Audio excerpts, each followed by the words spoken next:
Que caminho tão grande, que viagem tão comprida. Acho essa música super linda. O que a música consegue fazer é sensibilizar as pessoas individualmente.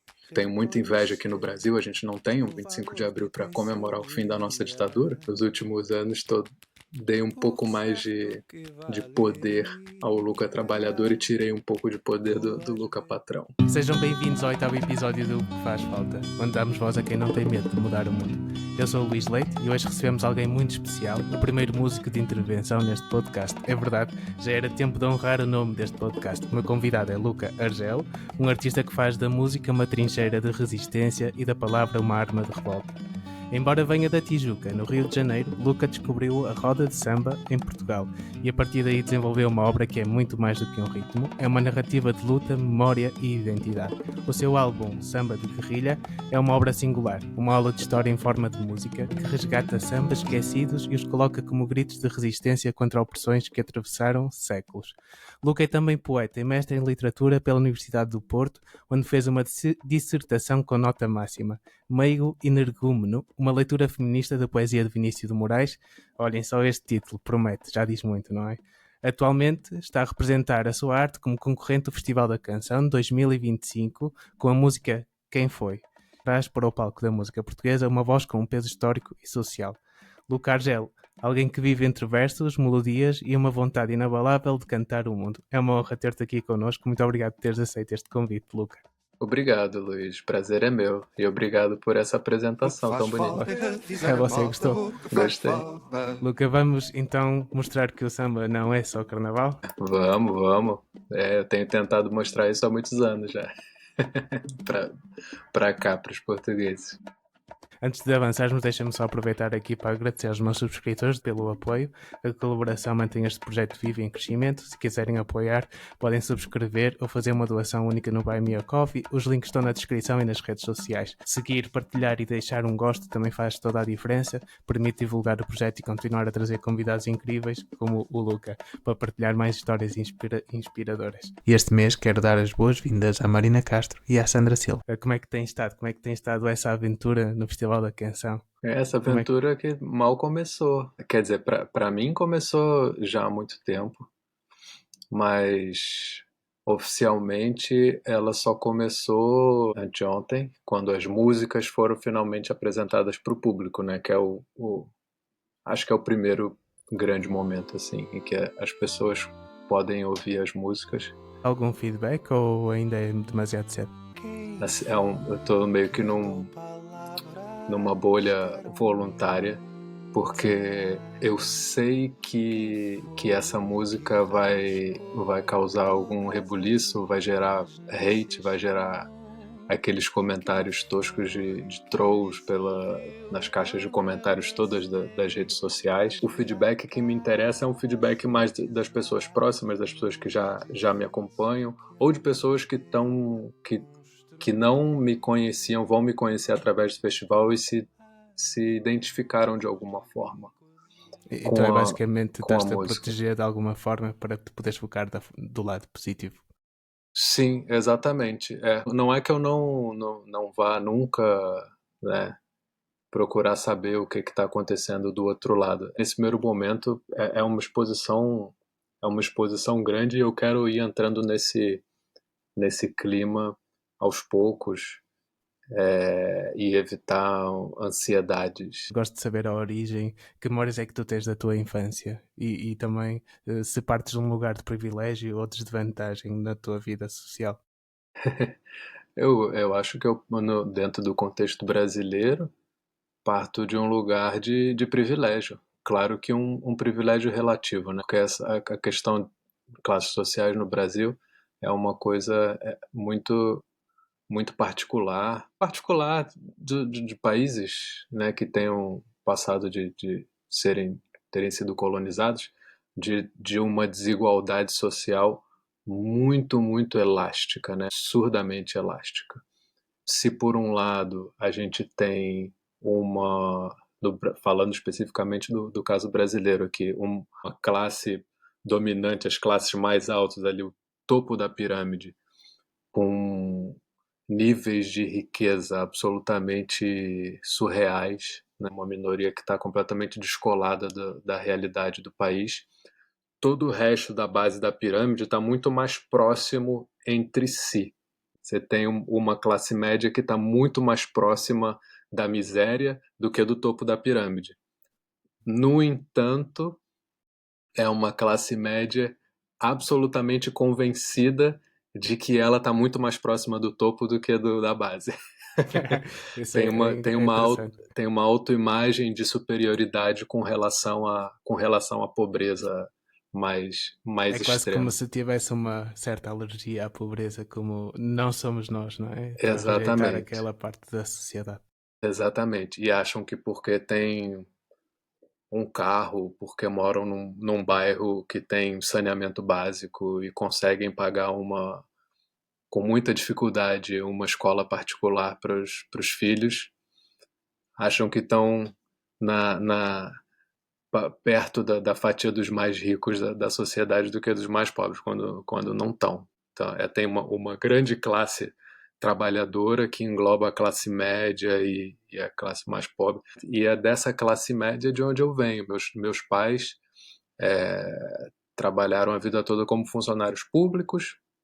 Eu estudei quase que a minha vida toda, tirando ali os meus primeiros anos de escola. Estudei em escolas públicas sempre, e faculdade pública também, e, e tive o conforto de uma classe média, de uma criança que cresceu num apartamento, num prédio que tinha um playground, brincava com meus colegas. Não tive uma infância vivida assim, solta na rua, porque a realidade do Rio de Janeiro, em termos de segurança, não permite, mas foi uma infância tranquila, que eu sempre tive ali todas as minhas necessidades garantidas.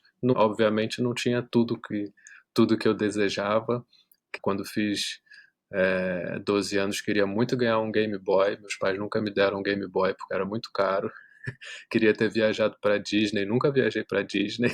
Enfim, tive algumas limitações de uma classe média super normal, mas por outro lado, não tive nenhum tipo de pressão de precisar começar a trabalhar muito cedo para ajudar a família em casa, enfim, esse tipo de coisa que é muito comum na sociedade brasileira. Felizmente eu não tive. Tive uma família presente, cuidadosa, com um pai e uma mãe, que também é uma coisa que infelizmente não é tão comum quanto deveria ser, né? Que mais tem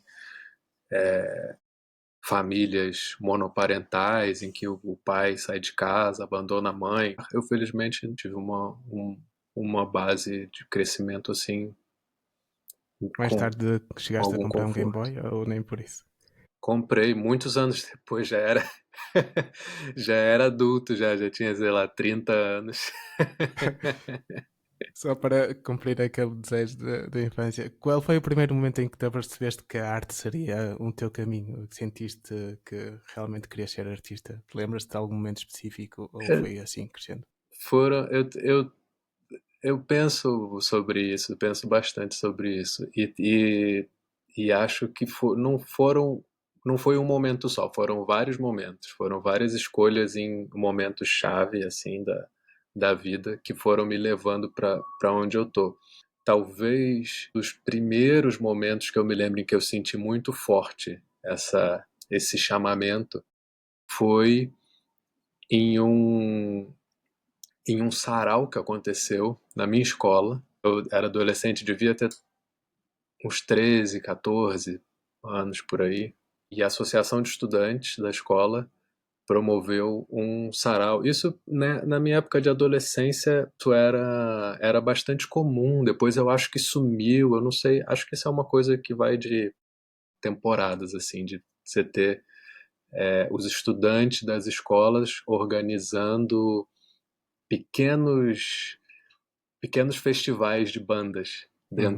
dentro da escola. Então, um dia, a escola de noite, depois que terminava todas as aulas, abria abria pra gente, não só para os alunos, para qualquer pessoa que quisesse, comprava um bilhete e ia assistir concertos de bandas com alunos da escola ou não. As bandas se inscreviam, a associação de estudantes fazia uma seleção, Uhum. montava um palco e as bandas iam lá tocar.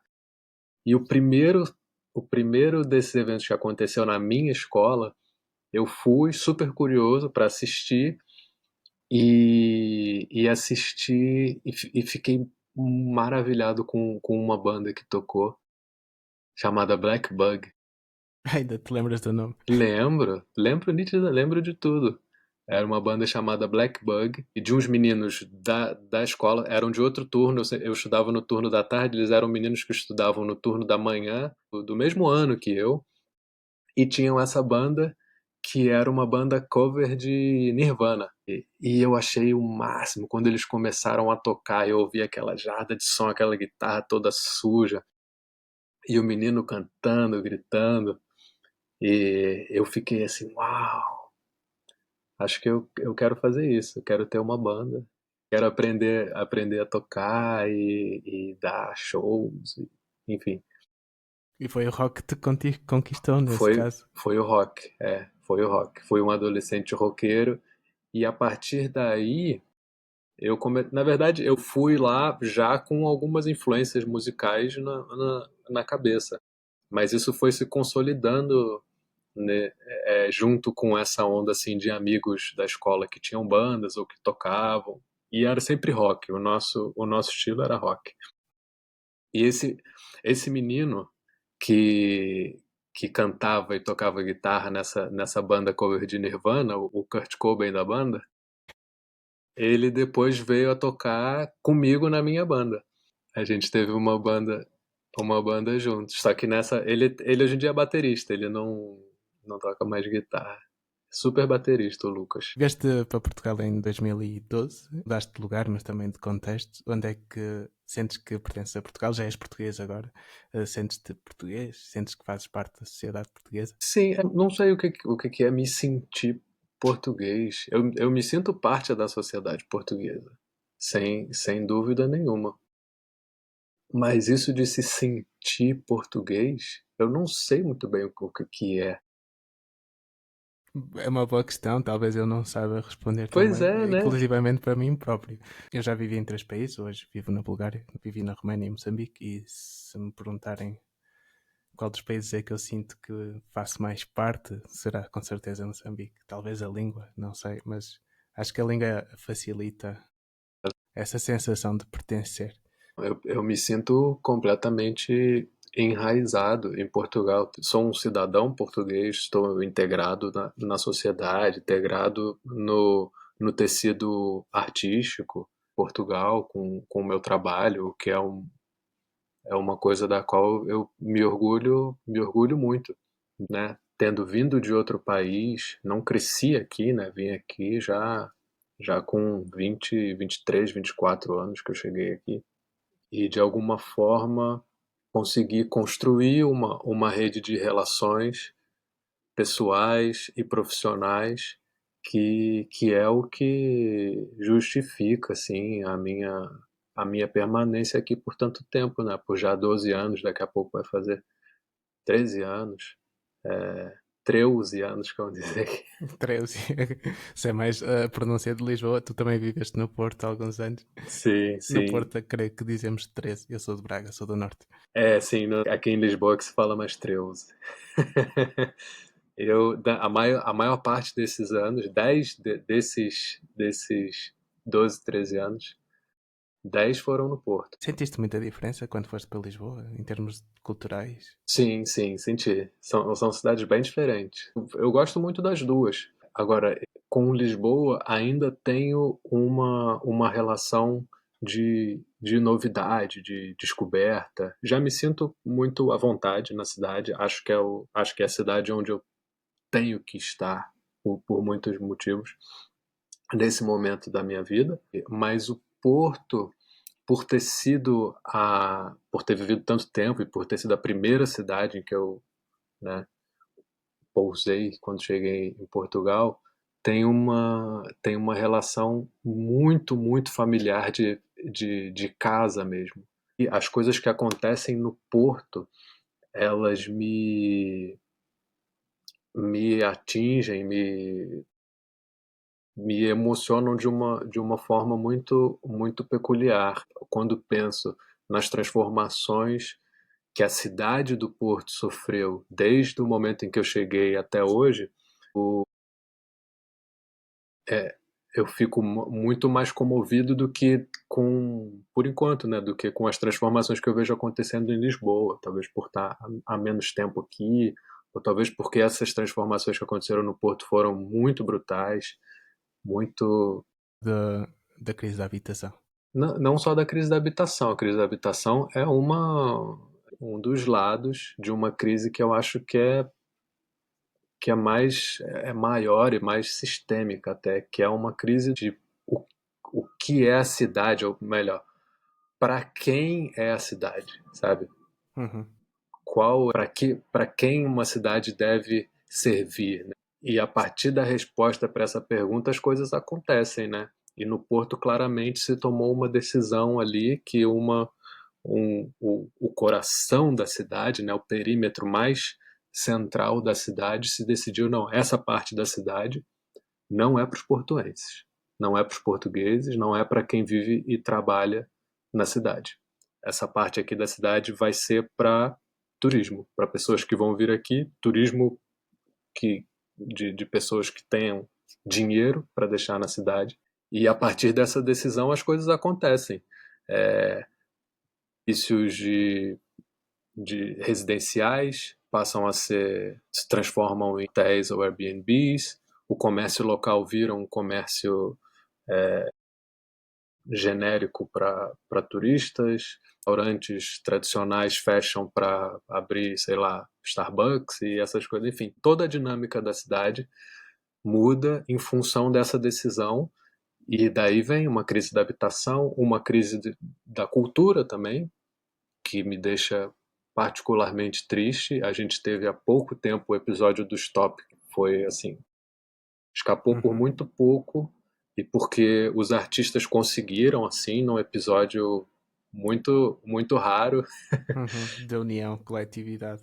se unir coletivamente e bater de frente com os interesses que pairam ali sobre aquele espaço, mas o que quase aconteceu no Stop foi o que efetivamente aconteceu com dezenas de outros espaços que sustentavam ali um ecossistema cultural da cidade, que está muito mais pobre hoje, em 2025, do que estava em 2013, 2014, quando eu tinha acabado de chegar na cidade. Não estou em Portugal há 7 anos, mas também o Porto fez parte da minha vida.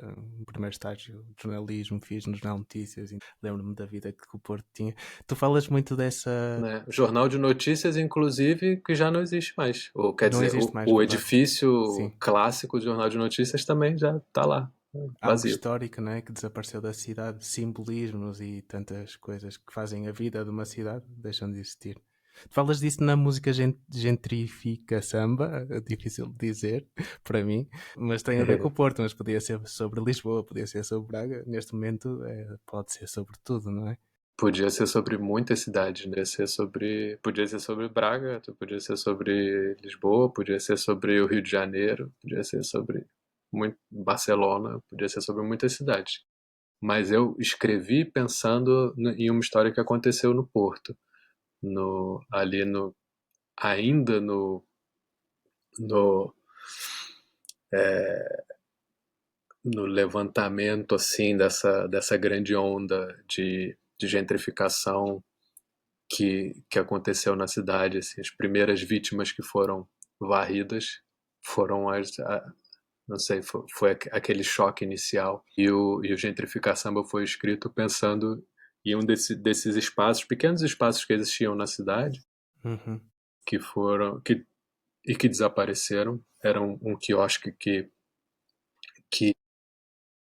que existia ali perto do Campo de São Lázaro, né? Quase em frente à Biblioteca Municipal, que abrigava era ali o ponto de encontro dos passeios das World Tours, que era uma iniciativa super interessante de fazer passeios antiturísticos na cidade.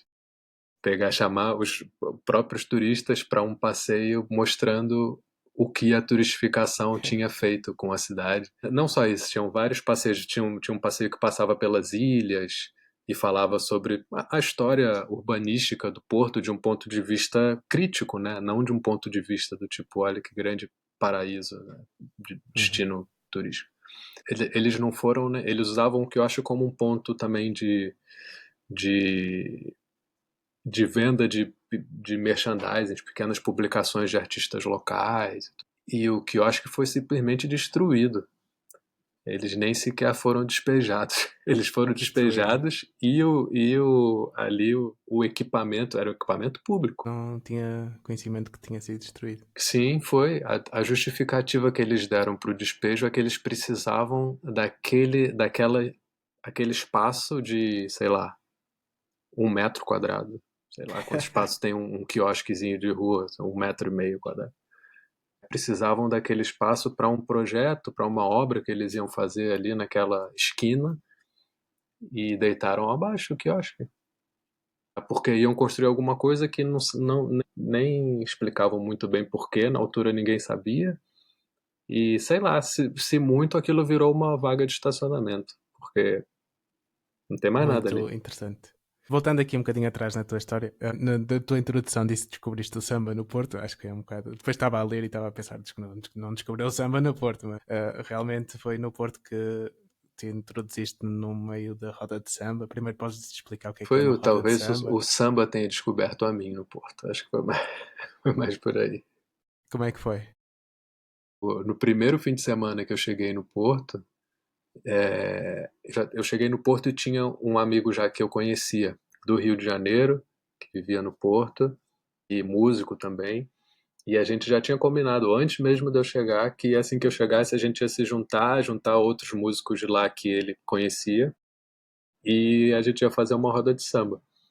E a gente fez no primeiro fim de semana que eu cheguei, a gente juntou esse pessoal, fez uma roda de samba e foi ótimo. E aí no fim de semana seguinte a gente fez de novo e no outro a gente fez de novo. E de novo. E começou, tá? E até hoje. É claro que a gente já não faz mais toda semana. Esse meu amigo que começou a roda de samba com a gente já voltou para o Brasil, mas algumas dessas pessoas que estavam nesse primeiro dia continuam e hoje é um grupo que já tem mais de 10 anos de estrada, chamado Samba Sem Fronteiras, que tocou em tudo que é espaço do Porto nesses últimos anos, gravou 2 discos, foi o É muito trabalho. interessante a questão do samba, porque o samba é uma música popular, né? E essa roda de samba também traz essa tradição popular, não é? De não ser de autor ou ter uma propriedade, por assim dizer. É até difícil falar em samba no singular, são muitos sambas que existem, né? A gente teve sempre como proposta no Samba Sem Fronteiras privilegiar um certo repertório do samba que nos representasse mais, tanto esteticamente quanto politicamente.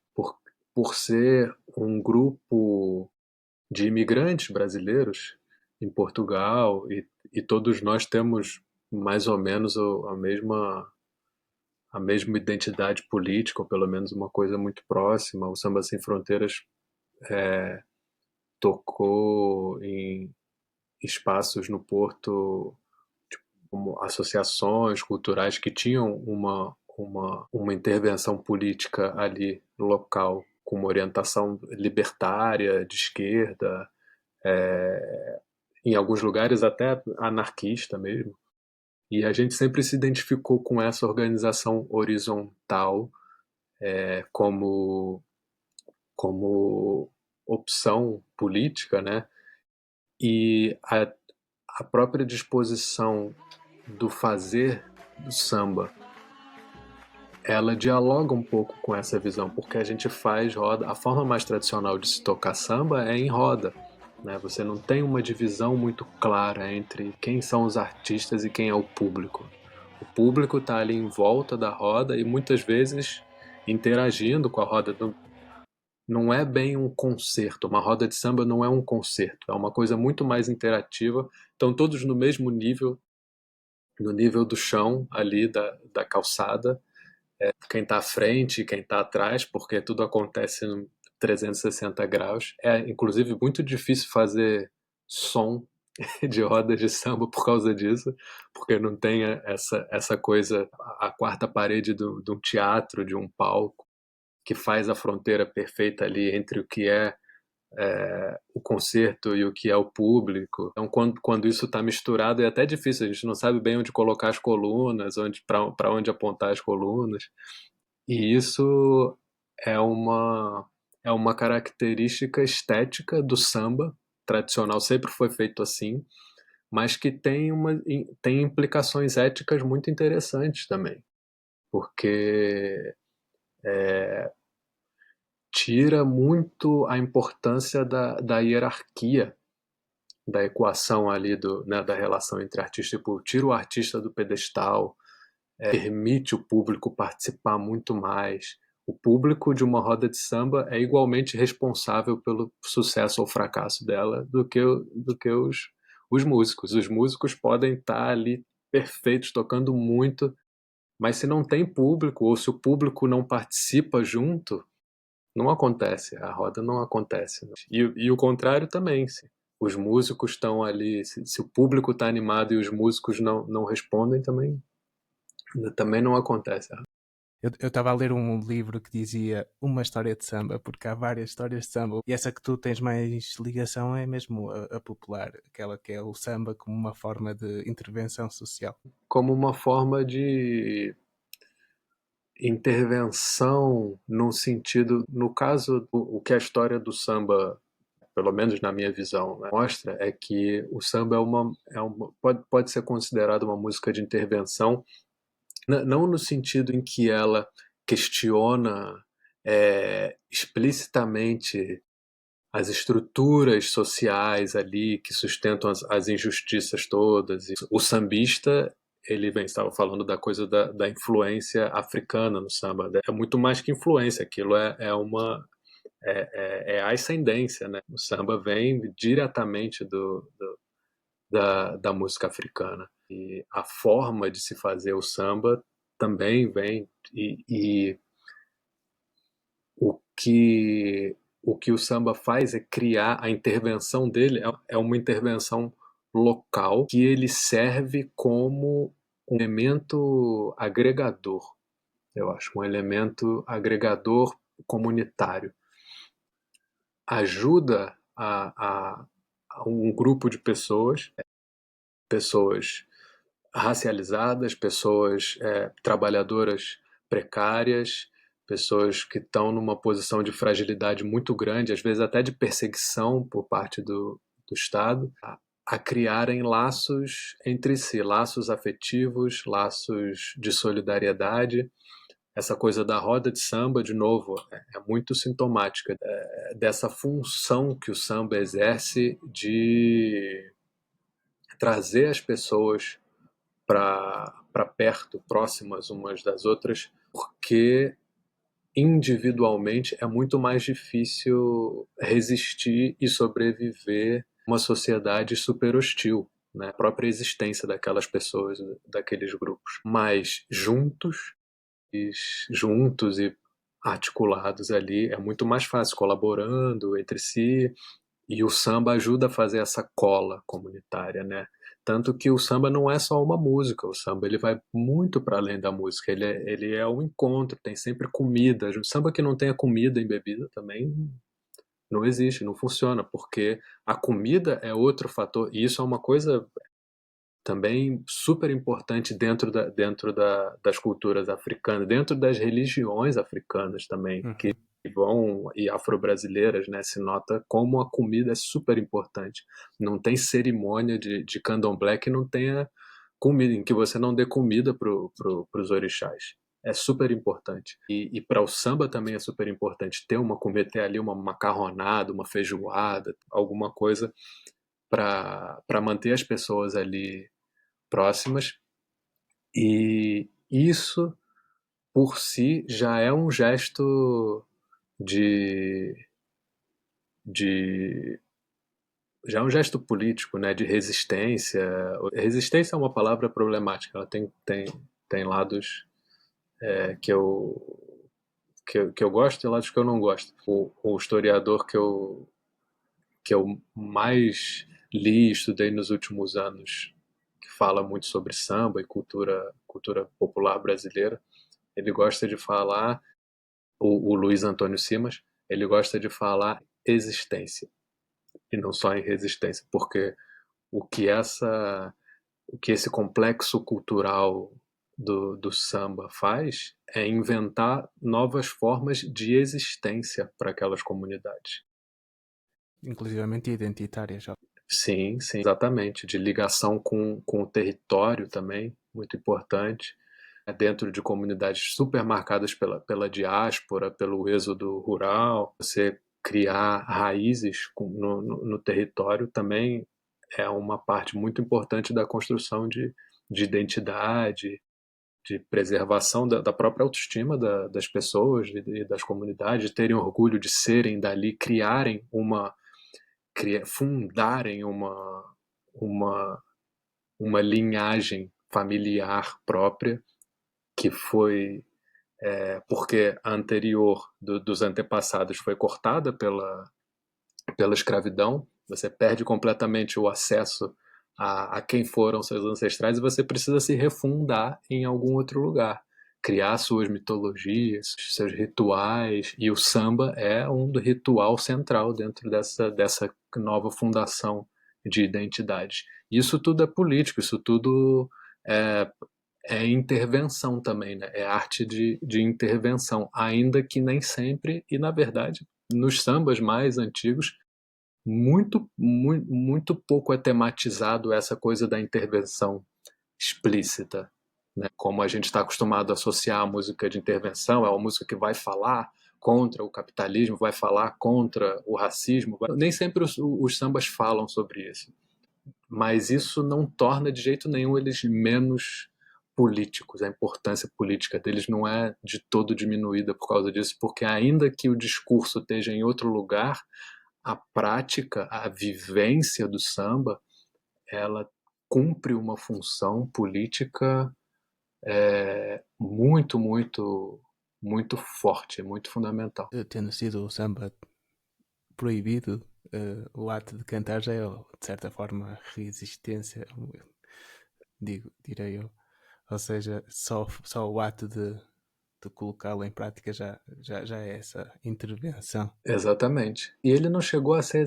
Ele foi proibido na prática porque você usava a coisa da manifestação cultural negra como justificativa para demonizar tudo que eles fizessem, né? Só por ser feito por pessoas negras.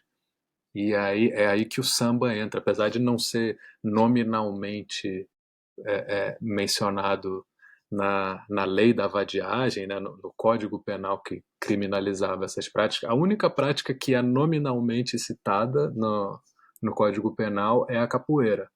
A capoeira, sim, tem ali a honra de ser mencionado no Código Penal para ser proibida. Mas o samba acaba indo junto, o candomblé vai junto, todas as manifestações culturais negras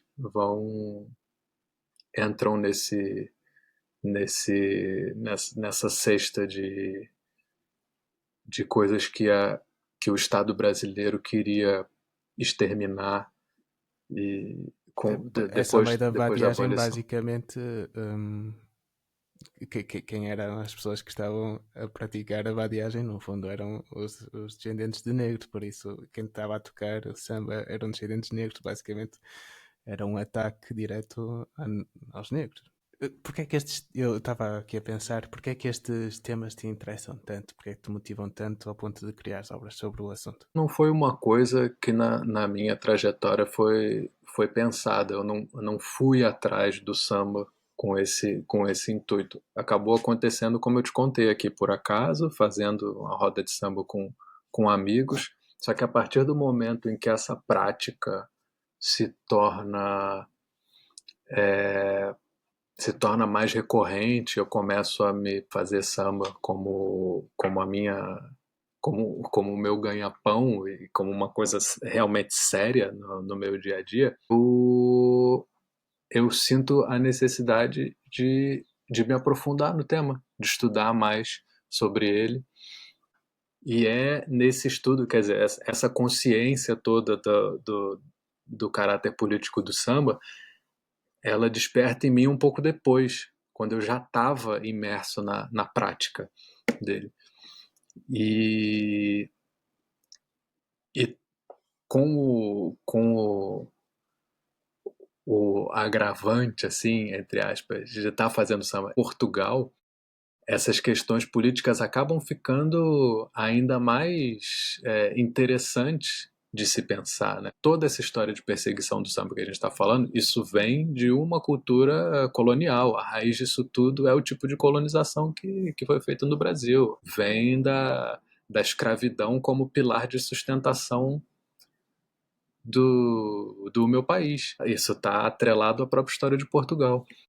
E é tão forte que ainda existe no Brasil, ainda existe essa identidade colonial, no fundo. Não sei se Sim, estás a par, por exemplo, da colonização da Amazónia, ainda existe. o colonialismo, ele não é só um fenômeno histórico que aconteceu ali do século XVI ao século XIX. Quer dizer, até o século XX, na verdade. Mas falando especificamente do que aconteceu no Brasil. Ele é uma forma de pensar, uma forma de organizar a sociedade. O Brasil, quando se torna independente de Portugal em 1822, ele não deixa de ser colonialista porque ele deixou de ser colônia. Bom, para começar, porque o Brasil continuou sendo uma monarquia depois de se tornar independente. Só aí já dá para falar muita coisa. Mas o que acontece é que você tem uma elite que era a elite colonial antes da independência, que permanece no poder depois da independência. E essa elite passa a colonizar o próprio Brasil. A elite brasileira trata o Brasil como uma colônia, é como se fossem dois países dentro de um só. Brasil que continua sendo colonizado e explorado como era por Portugal, continua sendo colonizado e explorado, já não é mais por Portugal, mas é pelo É um brasileiro, não é? brasileiro, entre aspas, né? Ou por Sim. depois acabam sendo realmente brasileiros, mas são os descendentes lá dos donos, dos donatários, das capitanias hereditárias que continuam se mantendo no poder. Nunca aconteceu uma reforma agrária no Brasil. O Brasil é dividido, a divisão territorial do Brasil continua sendo uma coisa, a estrutura da divisão da terra no Brasil continua nas mãos das mesmas pessoas, das mesmas linhagens há séculos, desde 1500, e a forma de exploração do país continua seguindo a mesma lógica de exploração, seja das pessoas, seja das riquezas do próprio território, que nunca se revertem para a população, né? Se revertem sempre em benefícios das mesmas elites que que tem sempre como horizonte de fuga sair do Brasil, porque não, não se interessam pelo Brasil, pela cultura brasileira, se identificam muito mais com com o norte global, se identificam muito mais com os Estados Unidos ou com a Europa do que com o Brasil. Agora, eu já comecei a falar aqui sobre esse assunto, me perdi sobre perdi o fio da meada. No fundo, nós estamos a falar do Samba de Guerrilha, o teu álbum fantástico, digo já, que é um estudo magnífico do samba e destas questões todas que estamos a falar. Convido a quem está a ouvir aqui a nossa conversa a depois ouvir o álbum, porque realmente aprende-se muito a ouvi-lo. Como é que foi esse processo de construção do Samba de Guerrilha? Talvez uma grande motivação para fazer o samba de guerrilha foi eu sentir que aqui em Portugal existe ainda, está diminuindo conforme também é, esses assuntos são mais levantados. Mas existe ainda uma noção muito predominante de que o samba é uma música de carnaval e uma música pura e simplesmente de festa. Festa num sentido mais redutor da palavra, né? Festa como uma forma de entretenimento vazio, alienado, só para as pessoas, né, se mexerem ali, dançarem, beberem. Quase como um funk. Não, o funk sofre o mesmo preconceito que o funk tem essa imagem também, apesar de carregar o DNA de resistência do samba como música, né, periférica, marginal. O funk também tem, e o funk cumpre a sua maneira do século XXI, a função que o samba no início do século XX cumpria dentro das favelas do Rio de Janeiro. Mas é exatamente isso. A visão mais preconceituosa que existiam sobre o samba, sobre os batuques de uma forma geral, e sobre o funk é igual. Aquilo é uma coisa. Eu diria que seria uma decapitação da sua função social. É uma forma muito enviesada e redutora de se ver, né, aquilo como manifestação cultural. No Brasil já é assim, aqui em Portugal, e quando eu digo em Portugal, mas eu digo fora do Brasil de uma forma geral. É muito predominante. As conversas que eu tinha com amigos portugueses sobre samba, eu notava que a primeira imagem que aparecia na cabeça deles quando se ouvia a palavra samba era de uma mulher seminua, vestida com umas plumas e tudo, dançando e sorrindo e desfilando no carnaval. E é claro que o samba também é carnaval, mas mesmo o carnaval tem uma dimensão política muito interessante e muito importante nos países colonizados, no Brasil, especialmente no Rio de Janeiro, de uma forma super culturalmente super relevante. E uma coisa que eu sempre quis muito fazer, e com o Samba Sem Fronteiras a gente sempre tentava fazer isso, escolher um repertório com letras interessantes, de compositores variados, falar sobre a história desses compositores, mostrar que o samba é, é sim festa, mas não é só isso. É muito mais. O samba tem uma consciência política muito profunda, o samba tem uma mensagem poética muitíssimo sofisticada, e tentar, entre aspas, dignificar o samba como um gênero musical, né? Porque essa associação de o gênero musical é só pro pão e circo ali do povo, é uma coisa que não tem muita qualidade, é só. E o reduzir o gênero a esse caráter de festa alienada é também reduzir a sua importância cultural, o seu valor cultural. Então, essa coisa de falar sobre a história do samba, sobre a história dos compositores, sobre o que o samba significa dentro do contexto que ele nasceu,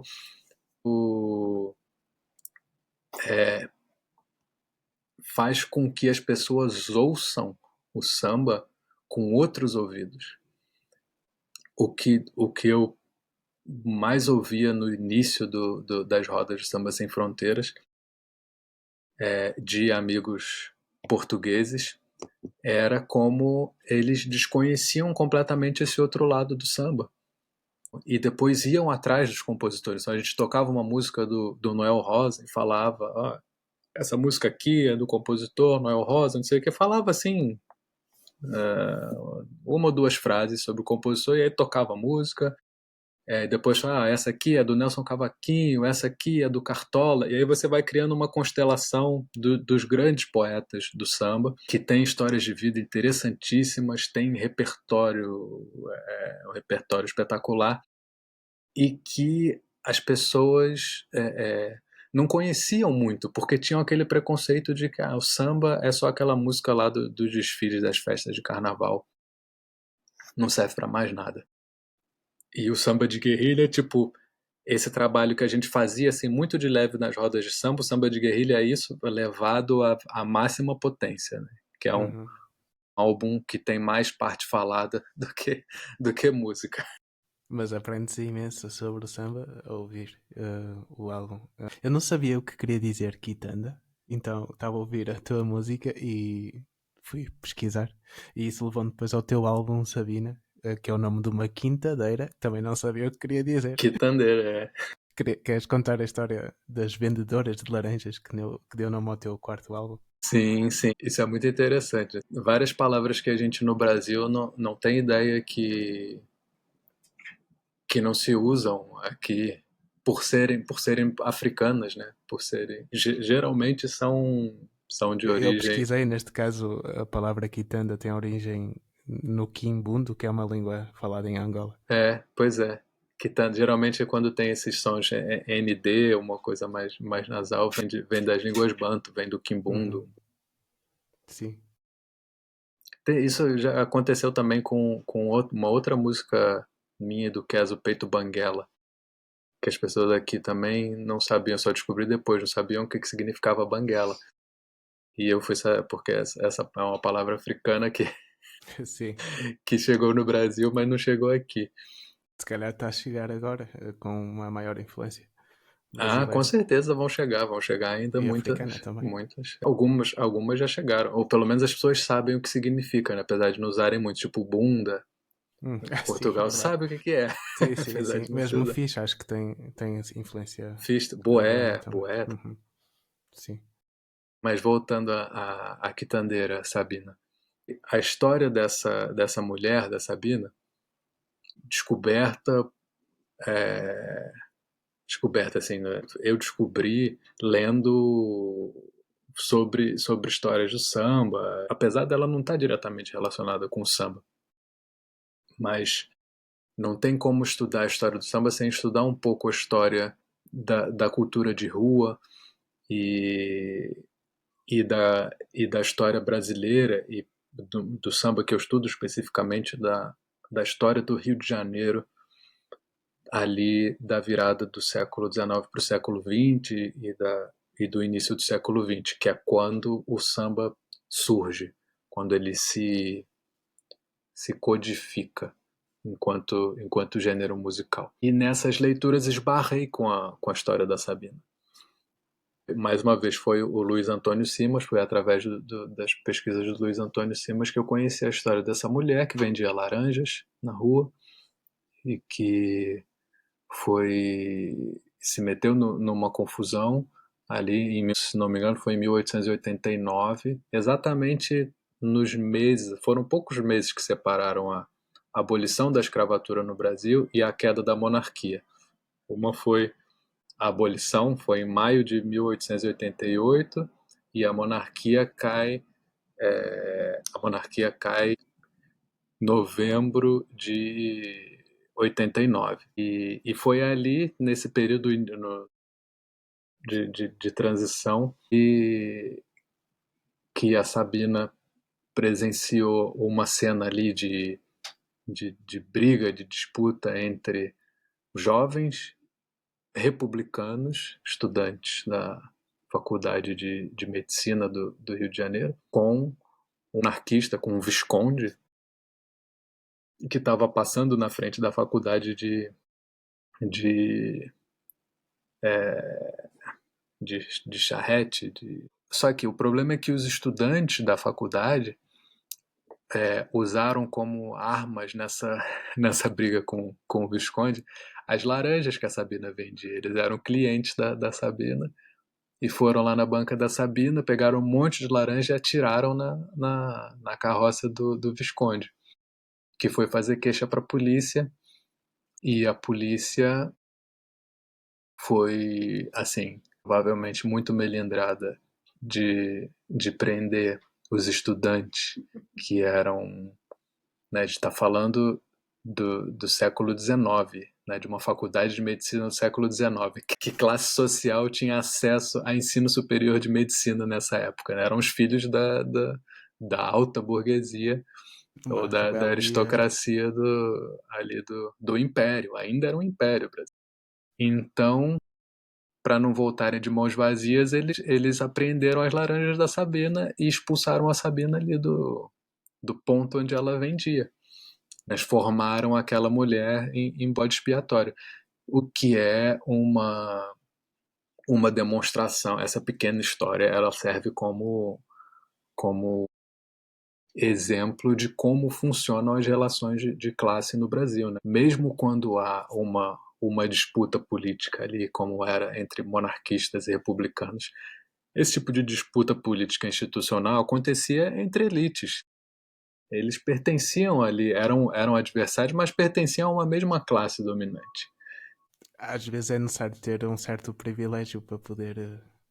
Não, tens o luxo de poder perder algo, no fundo. Mas não é nem perder, porque quando a monarquia cai, ela não perde absolutamente nada. Sim, é Ela verdade continua também. rica, continua pertencendo às elites. Elas simplesmente se adaptam às transformações. Quem sempre sai perdendo nessas disputas são os mais pobres, são os precarizados, são pessoas como a Sabina, uma mulher negra, trabalhadora ali vendedora de rua.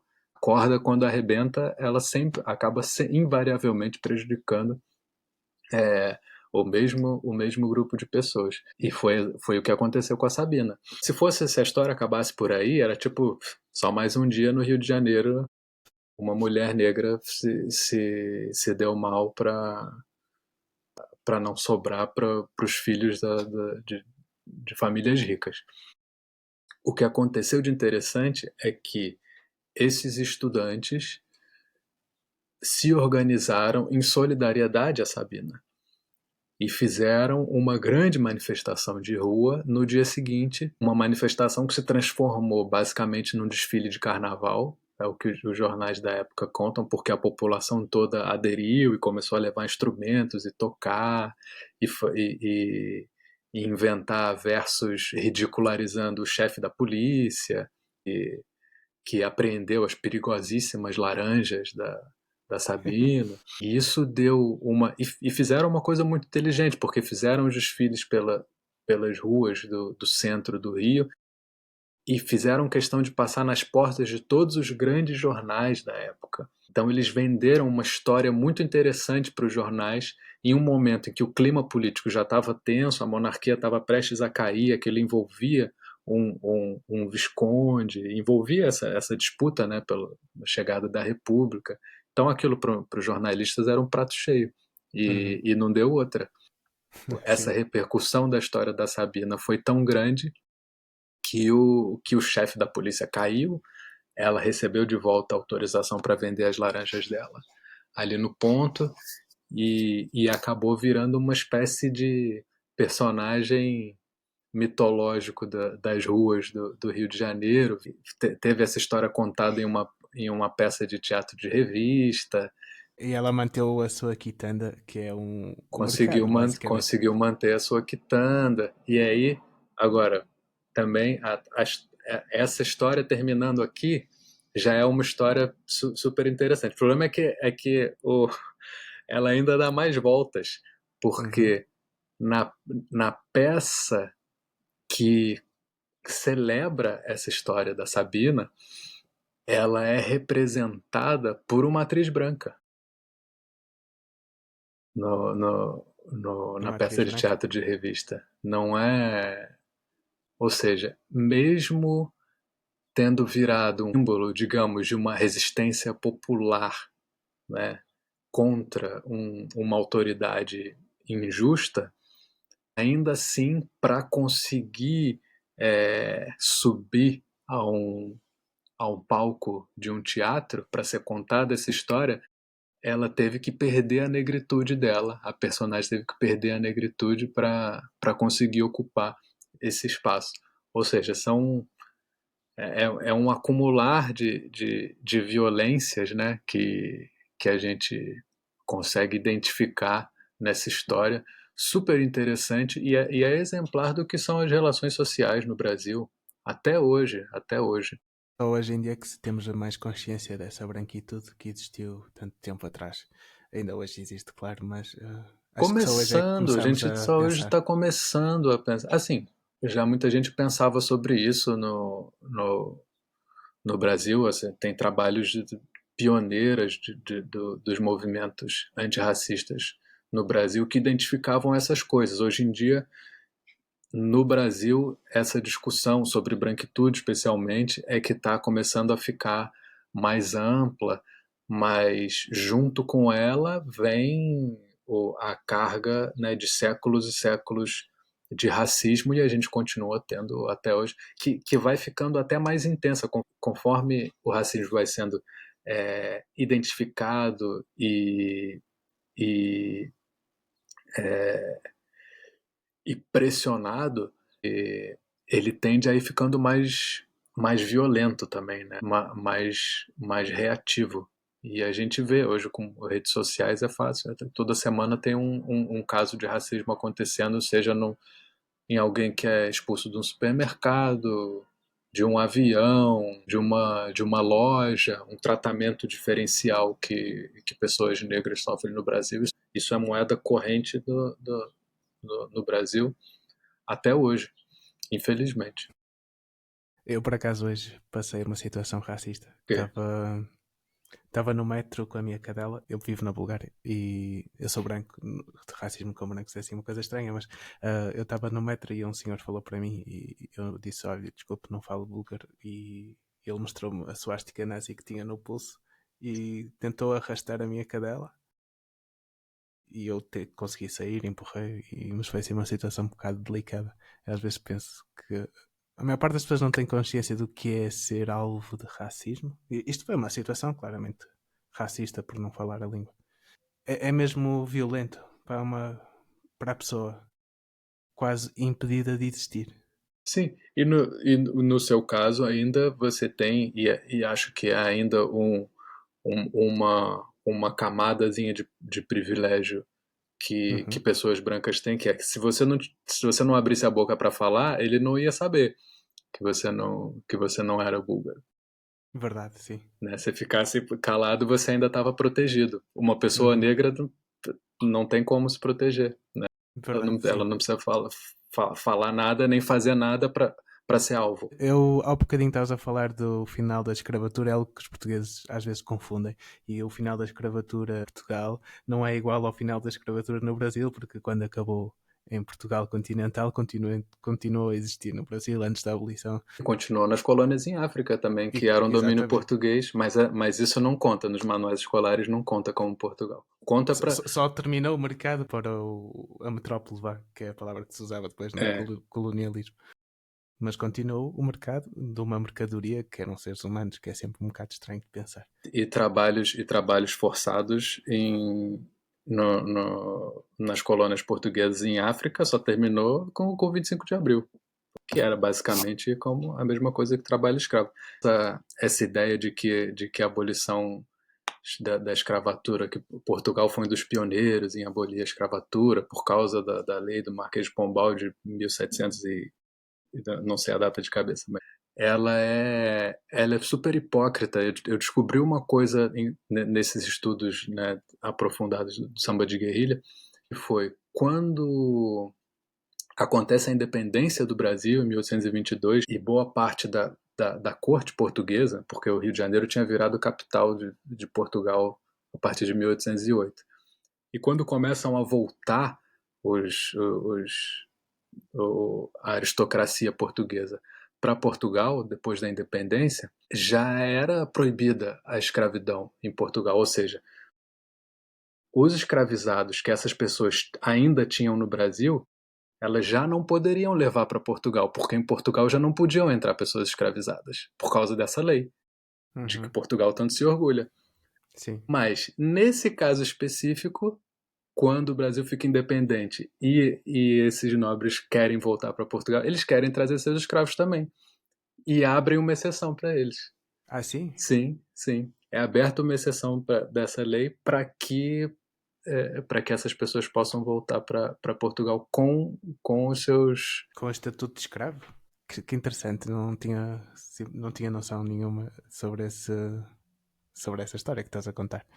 A abolição do Brasil, ela foi muito, muito incompleta, né? Faltou fazer muita coisa. E não faltou porque não se tinha noção da necessidade. porque existiam propostas de fazer uma abolição, estavam no parlamento brasileiro propostas de fazer uma abolição que contemplasse algumas medidas de inclusão social dos recém-libertos, que garantisse educação, principalmente para essas pessoas. E essas propostas de lei foram deliberadamente rejeitadas e ficaram, no final das contas, com a Lei Áurea, que simplesmente libertou. É uma lei ridícula, ela tem 2, 3 linhas e não atendeu ali a nenhuma necessidade que aquelas pessoas iam ter no momento em que deixassem de ser propriedade dos senhores, né? A mão de obra deixou de ser escravizada, mas continuou absolutamente precarizada, essas pessoas E e oprimida. oprimida e continuou sendo a força de trabalho que já não era gratuita, mas os trabalhos mais duros e mais braçais que era preciso ser feito, grandes, especialmente o Rio de Janeiro, estava crescendo muito, precisava de mão de obra barata para trabalhar. Essas pessoas que vinham não tinham mais nada, não tinham trabalho no campo, não tinham terra. Isso é uma coisa que era a primeira coisa que devia ter sido feita quando aconteceu a abolição no Brasil, uma reforma agrária para que aquelas pessoas escravizadas pudessem, elas e suas famílias pudessem continuar trabalhando no campo, só que trabalhando nos seus próprios lotes e não e não nas terras dos senhores. Uhum. Sim, acabar a escravatura onde tinhas o trabalho e davam-te uma comida e depois tens um salário que não tens o suficiente para comprar a comida, acaba por ser o mesmo. Exatamente. E o salário que você tem, você vai comprar de quem? Você vai comprar do. Exato. Luca, vamos falar um bocadinho de música. Estamos aqui a falar sobre as questões sociais, que é um bocado Pois é. aqui o ADN da tua música, mas gostava de falar um bocadinho mais de música. Tu ouves música de intervenção portuguesa? Gostas de Zeca Afonso, que é Sim, o sim. José Mário Branco, se pudesse escolher entre um e o outro, com quem é que cantavas? O meu preferido sempre foi o Zé Mário Branco. Porquê? Pois é, não sei por quê, mas talvez porque foi o primeiro que eu conheci um pouco mais a fundo, mas tem uma coisa da relação com o Porto, eu acho, que o Zé Mário Branco tem. E das primeiras histórias do Zé Mário Branco que eu ouvi foi contada por amigos do Porto, amigos de uma ocupa que, que existiu ali na Praça do Marquês, no Porto, e que já não existe já há muitos anos, que era a Casa Viva. Era uma ocupa que não. As pessoas não viviam lá, mas era uma ocupa assim que fazia eventos, fazia encontros, servia refeições. O pessoal ia lá para se encontrar. Eu ainda não estava no Porto nessa época, mas aconteceu uma situação com umas famílias de ciganos no Porto que estavam sendo despejadas e, e alguns grupos se organizaram para dar auxílio para essas famílias. E uma das coisas que fizeram foi um evento benefit nessa casa, na Casa Viva. E convidaram o Zé Mário Branco para dar um concerto lá, para juntar donativos para essas famílias. Ele já não dava concertos nessa altura, mas ele foi só para esse evento. E todo mundo que estava lá conta da loucura que foi nesse dia, que foi Imagino. que não cabia mais ninguém. A casa estava completamente abarrotada, pessoas nas escadas, nas janelas. E o Zé Mário foi lá e deu um concerto sozinho. Uau. E o pessoal que estava lá, assim, fala desse dia como como o dia mais incrível da vida. E deve ter sido um dos dias mais incríveis mesmo ali. Eu acredito que sim, estas músicas do José Mário Branco são incríveis, têm uma força nas letras muito, muito, muito grande. E não é só uma coisa da música, é também uma coisa da pessoa, né? Dos princípios ali do ser humano, Zé Mário Branco, que são muito estão muito colados no Zé Mário Branco, compositor, né? E essa coerência de, da pessoa com a obra é muito bonita. E tem uma coisa que também me fascina muito no Zé Mário, que é a, o rigor dele. Eu acho que ele é um compositor muito rigoroso, muito preocupado com com detalhes, com os detalhes da música, com os detalhes da letra, tentar sempre entregar uma coisa que tenha a mensagem interventiva que ele quer passar da forma mais contundente possível, nunca usa isso para descurar da parte artística, né? Essa preocupação artística do Zé Mário, eu acho muito bonita, acho um exemplo bonito desse equilíbrio entre forma e conteúdo, né? Uhum. Sabes alguma música assim de cor? Algum verso? Consegues cantar? Eu tenho uma música do Zé Mário que eu costumo tocar nos concertos. Geralmente, quando eu dou concertos a solo, eu canto a Queixa das Almas Jovens Censuradas. Mas essa letra não é dele. Ele musicou esse poema da Natália Correia.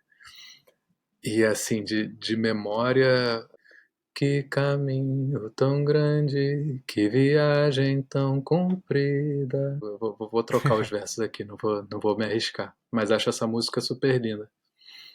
E canto ela também num projeto que eu participo, que faz assim, periodicamente a gente se encontra para dar uns concertos, que é o Abril em Branco, que é um concerto de tributo a Zé Mário Branco. É só repertório do Zé Mário. Geralmente no 25 de abril é que a gente se junta para dar esses concertos de tributo a Zé Mário. No ano passado, no dia 25 de abril, eu não estava em Lisboa, eu estava no Porto. É, e dei um concerto junto com um grupo de cante alentejano da Universidade do Porto, do Orfeão da Universidade do Porto, que foi uma coisa incrível. E foi um repertório todo, claro, não podia deixar de ser todo de música de intervenção. Foi arrepiante. E uma mistura de repertório de música de protesto do Brasil com o cante e colocar. Eles cantaram comigo o Pra Não Dizer Que Não Falei das Flores, que é tipo o grande hino da resistência à ditadura militar no Brasil. E ficou super bonito sendo cantado por um coro de cante alentejano, porque ela já é uma música meio marcial, assim, é uma coisa forte, dura. Cantada por eles ficou super bonita. A tua música tem um forte tom de intervenção também. Achas que a música de intervenção ainda está viva? Tá muito viva. Agora, eu não acho que nem a música, nem qualquer tipo de arte tenham sozinho o poder de causar a transformação social. Não sou utópico a esse ponto. Eu acho que o que a música consegue fazer é chegar às pessoas individualmente, sensibilizar as pessoas individualmente e, e trazer as pessoas um para um campo que valorize a solidariedade, a empatia, apresentar pontos de vista e sensibilizar as pessoas para o ponto de vista que elas não têm, e ir fazendo uma pressão, né, dentro de um caldo de cultura para as transformações. Trabalho sempre indireto, né? Mas essencial. É, é na cultura que a gente forja a nossa identidade. E acho que muito dos problemas que a gente enfrenta hoje com a ascensão da extrema-direita, por exemplo, vem de um cuido que os estados têm com a cultura, com uma cultura que promova valores democráticos. Quando você sucateia a cultura, você abre o espaço para alienação e abre espaço para que discursos muito, muito fáceis de populismo, de colocar medo nas pessoas, essas invenções, né, de xenofobia, de racismo, inventar mentiras sobre grupos sociais, colocar trabalhadores contra trabalhadores, esse tipo de discurso que só favorece quem já tem poder, quem já tem riqueza, fica muito. Ele fica com um caminho livre, né, desimpedido para se proliferar quando a cultura está enfraquecida.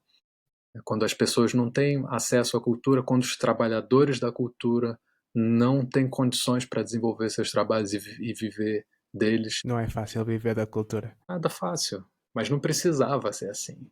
Eu acho que o Estado tem, um dos deveres do Estado é promover a cultura do país, né, e nos territórios. E isso não acontece por causa do sistema econômico em que a gente vive, né? Que as coisas só têm valor se elas derem lucro. E cultura não é para dar lucro, ela não precisa dar lucro, ela vale por si, ela é uma riqueza por si. Né? Nem tudo que não dá dinheiro é dispensável. E dispensar a cultura por obediência ou por concessão a essa lógica, né, capitalista, liberal, o que não dá dinheiro, ou que não tem uma margem de lucro muito grande, é naturalmente engolida pelo sistema, né, extinta pelo sistema. É Uhum. uma forma que conduz à ruína da sociedade, porque destrói a cultura e com a cultura destruída, as pessoas perdem um pouco um lastro identitário muito importante e abrem o caminho para que os Elon Musks e Zuckerbergs da vida digam quem somos nós, o que a gente gosta, o que a gente não gosta, sabe? Há pouquinho estavas a falar do 25 de Abril e eu lembrei-me que, não sei se viste o filme, eu ainda estou aqui, eu vi, com Vi. lágrimas nos olhos quase o tempo todo, Eu vi no sinceramente. Brasil. Viste no Brasil, olha, deve ter sido interessante. Né? Não, sabe o que eu acho que aqui teria sido mais emocionante até ver, porque como demorou muito para chegar aqui, quando chegou, foi todo mundo, os cinemas estavam lotados, as pessoas estavam super O cinema estava entusiasmadas. lotado aqui em Sófia também, completamente cheio. E eu acho que falta assim um filme sobre Portugal, sabes? 50 anos atrás já é tanto tempo. Se pensares um jovem de 18 anos ver algo de 50 anos atrás, perde um bocadinho de força. Eu acho que já está um bocado. Os jovens olham para a história como algo já muito envelhecido. E acho que um filme assim sobre a nossa história portuguesa fazia muita falta. Achas que o 25 de Abril ainda tem força? Eu acho que tem. Eu acho que tem, só que eu acho que ele precisa se renovar também, de alguma forma. Isso é uma, isso é uma questão, é uma reflexão que eu tenho feito e aprofundado mais recentemente, porque eu sempre achei, desde que cheguei em Portugal e descobri o 25 de abril, e achei o máximo, tenho muita inveja aqui no Brasil, a gente não tem um 25 de abril para comemorar o fim da nossa ditadura, Eu tenho inveja de não ter um filme como o vosso. mas em Portugal, se não existisse o 25 de abril em Portugal, se a ditadura em Portugal tivesse terminado como terminou a do Brasil, com anistia para os torturadores, com um cordão assim, em que a gente muda o regime, mas a estrutura continua em pé, a extrema-direita em Portugal já estava dominando muito mais, já estava muito mais alastrada e teria chegado ainda mais cedo.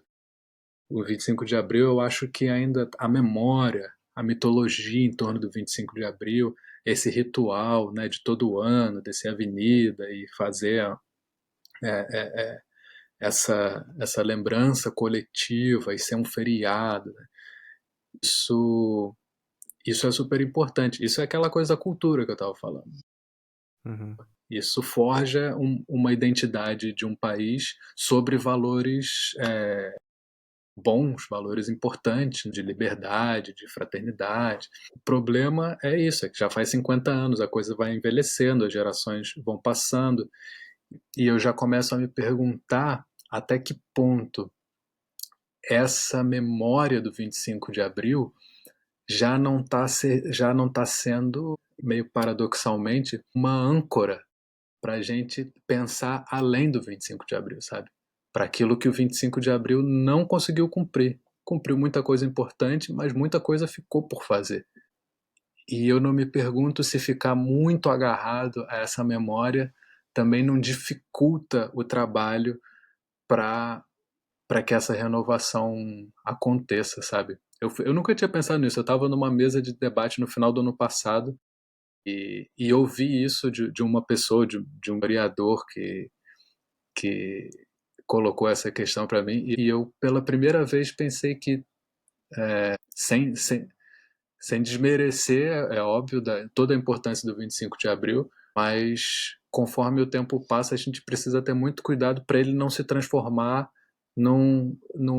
mais em um obstáculo do que num trampolim, né, para coisas novas. Há quem critique a forma de olhar para o 25 de Abril como uma religião, quase, que não é questionável algumas coisas. Pois é, pois é. É se transformar numa espécie, né, de dogma, aquela forma de luta, aquela forma de organização, aquelas reivindicações ficarem, serem congeladas, né? Eu vi a tua frase no podcast A Minha Geração e eu aconselho às outras pessoas que estiverem a ouvir este podcast que ouçam o outro porque foi bastante interessante e eu aprendi imenso. Foi uma boa conversa. E eu vi esta frase, Luca, porque é que é importante sonhar com coisas utópicas? Eu não lembro o que eu falei sobre essa pergunta. A utopia, a grande função dela é manter a gente caminhando, né? Manter a gente inconformado, caminhando. E o sonhar só com o que pode ser realizado dentro da nossa expectativa de vida, pelo menos, é muito limitador, é muito pouco ambicioso, né? E a gente precisa hoje de ser muito ambicioso, porque, sei lá, a gente tem um sentimento de urgência e de destruição do, do planeta como um todo, das relações sociais, né, todas mediadas pelos algoritmos, né, acaba quase que impossibilitado de imaginar um mundo para além desse horizonte distópico, né? E vai se conformando com pequenos paliativos, né? Eu quero só ter uma pagar as contas no final do mês, pagar a minha renda caríssima e não passar fome nem frio. Isso não pode ser o sonho da nossa vida. Isso é o mínimo, isso é a base mais básica de todas.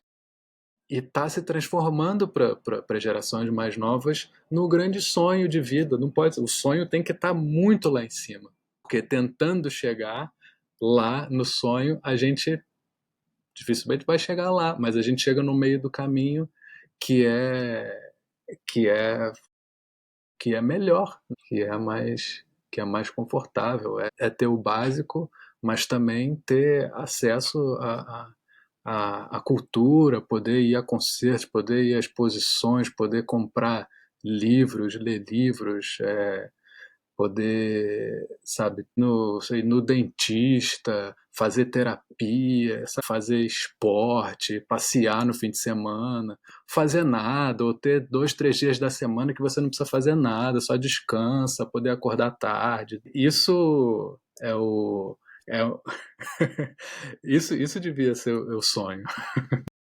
Nós estamos aqui a correr contra o tempo. Vou avançar um bocadinho mais. Eu nem sequer falei da tua dissertação. Tinha aqui apontado o tema interessante, que é meio energúmeno, uma leitura feminista da poesia de Vinícius de Moraes.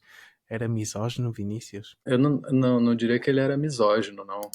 E agora é preciso a gente também tomar um cuidado. Eu não estou falando do cidadão Vinícius de Moraes, eu estou falando da obra que o Vinícius de Moraes escreveu.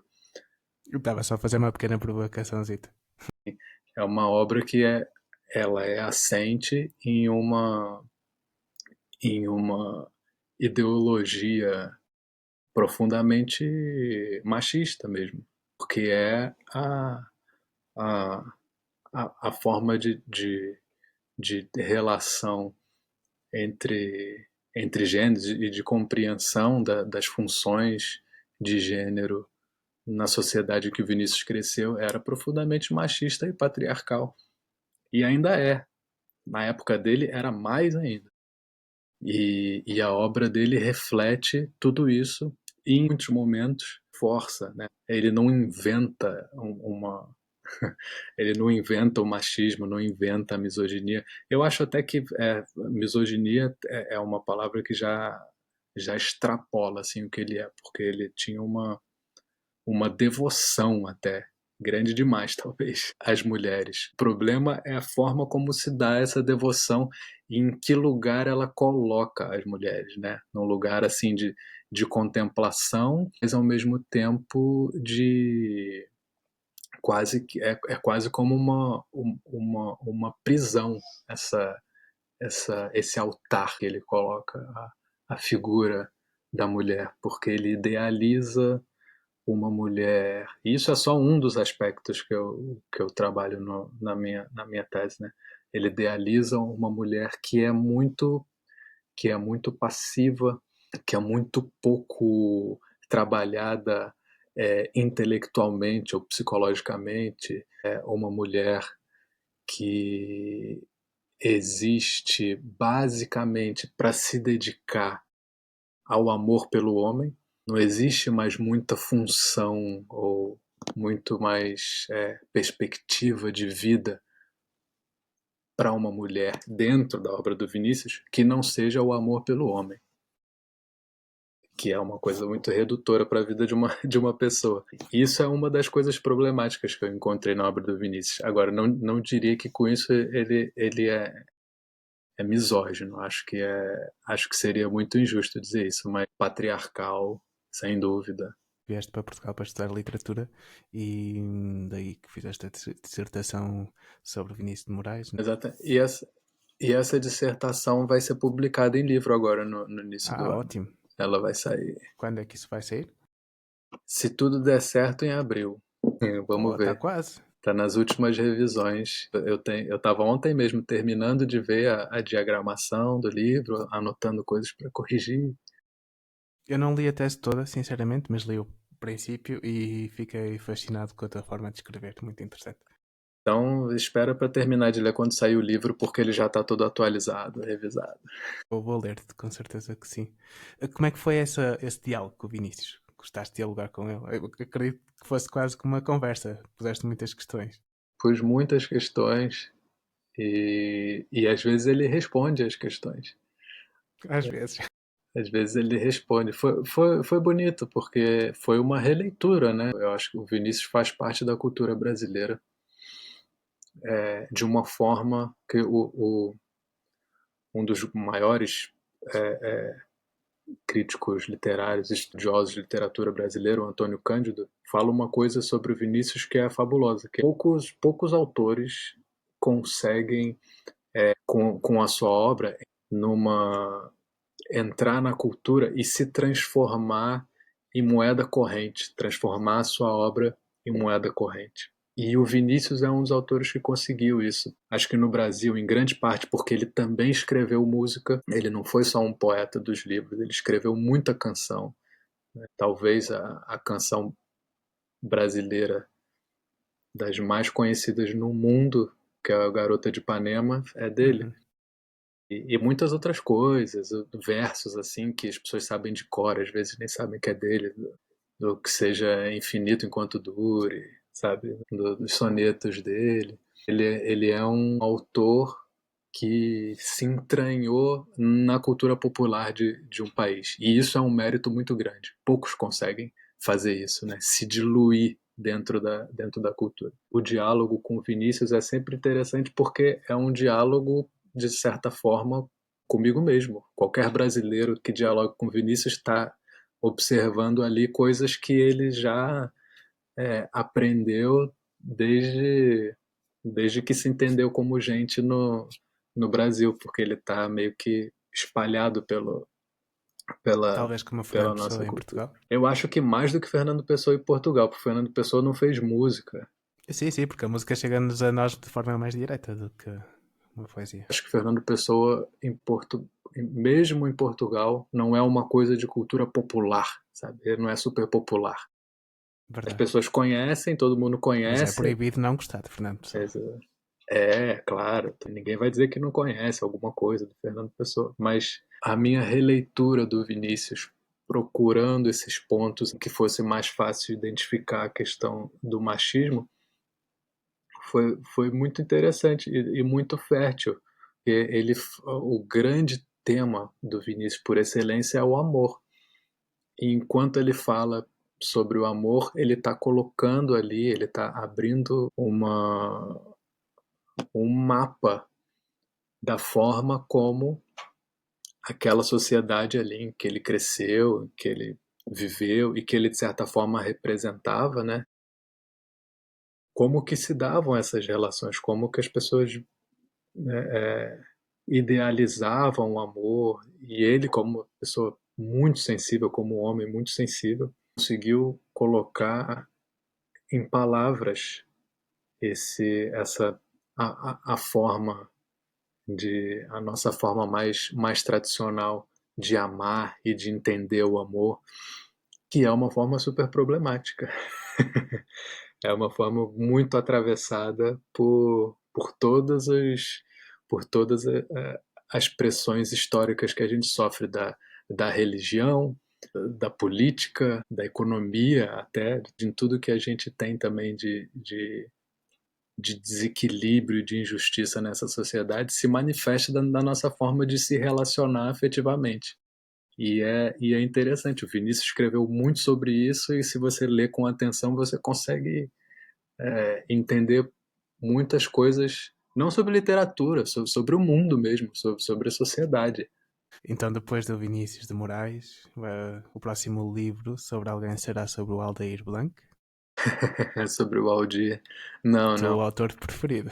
É o meu autor preferido. Justamente por isso que eu não quero escrever nada sobre o Aldir. Porque eu quero que ele fique ali no lugar dele, de, de grande mestre, grande inspiração. Porque isso de pegar uma coisa que a gente gosta muito, transformar em objeto de estudo. Tens medo de te iludir?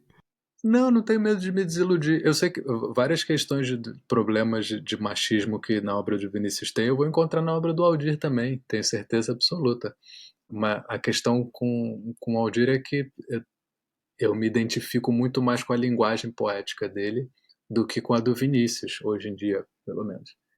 Quero que, quero que ele se mantenha como essa fonte de inspiração e não como um objeto de análise que eu vou dissecar ali numa mesa de cirurgia, porque acaba, não sei, parece que eu tenho medo de que se desfaça a mágica, a mágica que ele desperta. Luca, temos aqui uma pergunta de uma subscritora do podcast Do Que Faz Falta, que diz Oh, tem assim, que alguém era... aqui ouvindo a gente? Não está aqui, mas eu pedi para enviar Ok.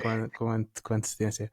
A Sofia Moleiro Ai, diz: que fixe. Luca, como carioca que encontrou no Porto o amor pelo samba, preferias apanhar o trânsito da Tijuca num dia de jogo no Maracanã ou ficar numa fila interminável para comer uma francesinha? Acho que eu preferia pegar um trânsito na Tijuca no dia de jogo no Maracanã. Verdade? Porque. Por dois motivos. Primeiro, porque a minha casa é na Tijuca e é muito próxima do Maracanã. Se eu quiser sair do carro e ir para casa a pé, eu consigo.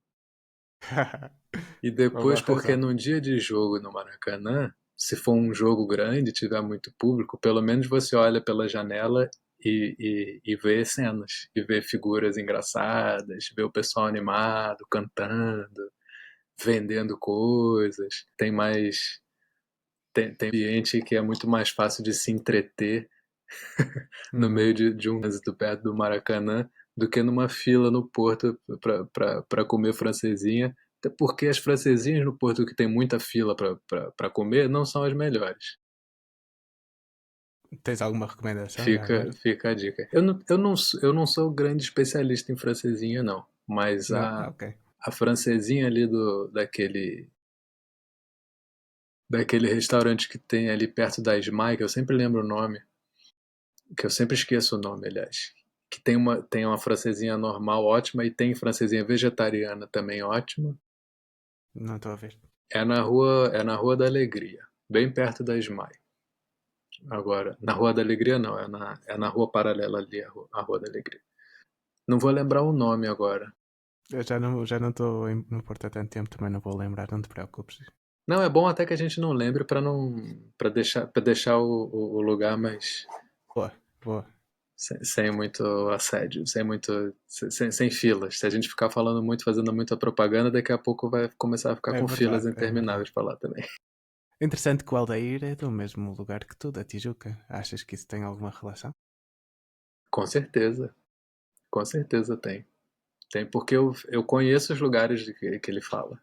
As ruas, ele tem uma coisa muito, o Aldir tem uma coisa muito impressionante que ele consegue emular até a forma de falar das pessoas na rua, uma espécie de, não é bem um sotaque, mas é quase como se fosse um sotaque ali do, da região ali, do bairro dentro do bairro, e que é muito bonito e que eu reconheço, porque eu também ando pelas ruas e vejo pessoas que poderiam ser personagens de uma música do Aldir. Não sei se a vida toda ele viveu na Tijuca, mas a maior parte da vida com certeza.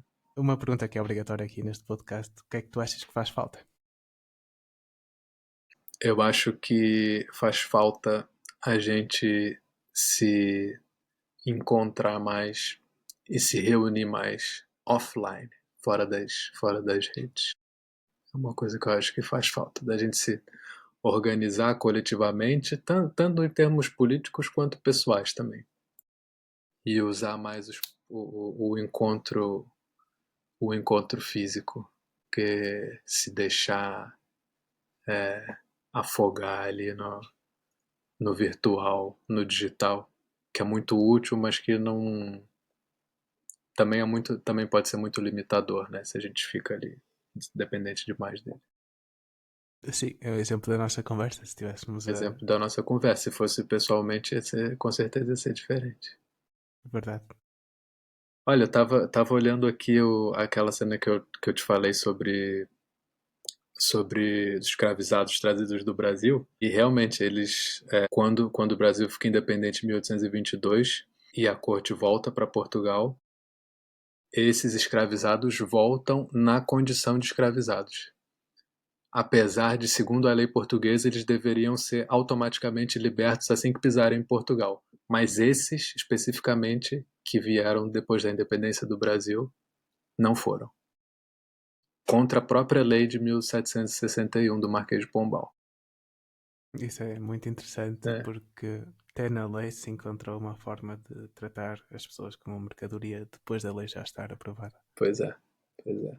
Eu pedi ao Gustavo Corona, que foi meu convidado anterior, para te deixar uma questão. Ele é um médico humanitário, esteve em vários locais do mundo a prestar assistência humanitária e ele deixou a pergunta. Até que ponto, dentro do mundo artístico, não deveria ser ainda mais estimulada a arte de intervenção? Mas como eu sou um admirador tão grande do poder da arte, porque a arte consegue chegar às pessoas de uma forma que a análise fria dos números não consegue, porque é que não há mais artistas, eventualmente popstars e super artistas brasileiros, internacionais, do que for, não é? Que percebem e que abraçam a importância da arte de intervenção? É uma ótima pergunta. Eu acho que talvez não seja esse o único motivo, mas um dos motivos é, é uma é a própria pressão da indústria, eu acho, e um medo de não atender às expectativas da indústria cultural, da indústria da música. Pensando assim em artistas grandes, em artistas com muita visibilidade. Às vezes nem é uma pressão que vem de fora, às vezes é uma pressão que vem interna mesmo. O receio de perder público, perder convites, patrocínios, enfim. É, um, é, um, é uma indústria que funciona como qualquer outra dentro do mundo capitalista. O artista, ele é um produto que está ali numa prateleira e é vendido. Assim é o jogo. São as regras. Não tem como fugir. Eu próprio que também faço música interventiva, não não fujo a essa lógica, porque a partir do momento que eu vivo da arte e estou dentro desse sistema, essas são as regras. Eu posso sair dele, mas aí tem que arranjar uma outra profissão. É muito difícil resistir. E nesse jogo de equilíbrio, né, entre tentar manter a coerência e passar as mensagens que a gente quer, e, e tentar viver de arte, às vezes a gente se vê diante de concessões que precisam ser feitas. É ver até que ponto essas concessões não comprometem a nossa integridade, né, ideológica. Mas isso é difícil e vai ficando cada vez mais difícil conforme você vai ganhando visibilidade, vai ganhando tamanho, notoriedade, porque você também começa a ter uma uma equipe de trabalho, né? Não é, a gente às vezes se esquece disso, mas o artista que está lá em cima, ele não é só ele, o dono da carreira dele. Ele tem muita, mas às vezes quanto maior, mais gente ele tem trabalhando junto com ele. Então, cada decisão que ele toma que pode afetar o, né, pode afetar profissionalmente essa carreira, ele precisa ter consciência que aquilo vai impactar muitas outras pessoas também. E isso vai tornando as decisões cada vez mais delicadas, mais difíceis, e a arte de intervenção. Eu acho difícil uma arte de intervenção assim. É quase que paradoxal, né? O ser mainstream e ser interventivo. É difícil, por mais que o sistema consiga capturar o discurso interventivo e transformar ele em mercadoria também, porque é um nicho de mercado também, o ser efetivamente interventivo e muito mainstream é para poucos, assim, é um equilíbrio difícil, consigo pensar assim. Bansky, talvez. Sim, sim. Porque não é mainstream, mas acaba por chegar a muita gente. O Banks é interessante, apesar dele ele próprio também tá, ele questiona ali de dentro a indústria da arte.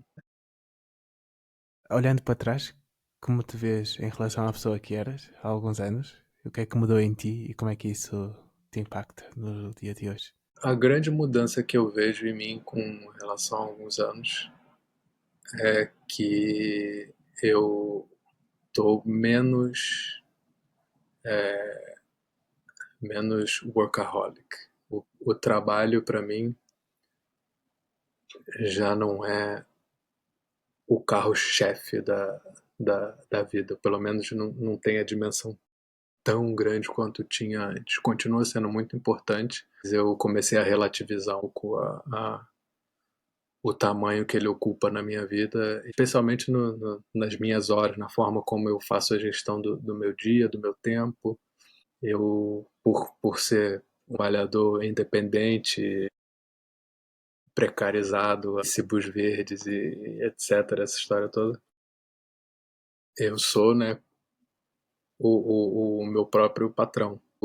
E o Luca patrão explorava muito o Luca, o Luca trabalhador. E eu tô nos últimos anos dei um pouco mais de poder ao Luca trabalhador e tirei um pouco de poder do Luca patrão. Tiveste um sindicato interno. Exatamente, é uma ótima imagem. Fundei um sindicato de mim mesmo. Interessante. E agora vou-te pedir para deixares uma pergunta para o meu próximo convidado, que eu não sei quem é, por isso vai ter que ser generalista. Ok. Sendo que o podcast é sempre sobre causas sociais e intervenção social e sobre ativistas, por isso, mais assim, essa onda. Pois é, vou deixar uma pergunta então muito, muito genérica, que é basicamente como que a gente faz para encontrar motivação para continuar lutando e demandando a transformação do mundo quando todos os dias a gente recebe, né, insistentemente a informação de que o próprio mundo está com os dias contados e que a gente está caminhando cada vez mais aceleradamente para um colapso, né? Se diante desse horizonte, né, de desesperança, como é que a gente faz para não simplesmente jogar tudo pro alto e aproveitar a vida, simplesmente? É uma pergunta muito difícil, muito injusta, porque não tem resposta, mas pronto. A pessoa que vem depois que se vire para responder. Vai ser uma excelente pergunta para fazer. Olha, agradeço-te imenso por teres vindo aqui ao podcast do que faz falta. Foi um prazer falar contigo, foi mesmo um privilégio e espero que toda a gente goste da nossa conversa. Obrigado, Luís, foi um prazer. E assim chegamos ao fim deste episódio. Se chegaste até aqui, muito obrigado. O que faz falta é um projeto totalmente independente, não tem patrocinadores e só existe porque tu ouves. Se queres que continue, espreita a descrição, há formas muito simples de ajudar. Mas há algo ainda mais essencial, não fiques refém dos algoritmos. Subscreve a newsletter para receberes cada novo episódio sem distrações no teu e-mail. É lá que nos encontramos, sem depender de terceiros. E claro, podes deixar um gosto, comentar e partilhar. Pode parecer pouco, mas cada interação faz com que esta mensagem chegue cada vez mais longe. Como cantava o Zeca, venham mais 5 de uma assentada, conto contigo para espalharmos esta mensagem e transformarmos o mundo, porque o que faz falta é agir. Muito obrigado por estares desse lado. Até breve. O que faz falta é avisar a malta, o que faz falta. O que faz falta é avisar a malta, o que faz falta.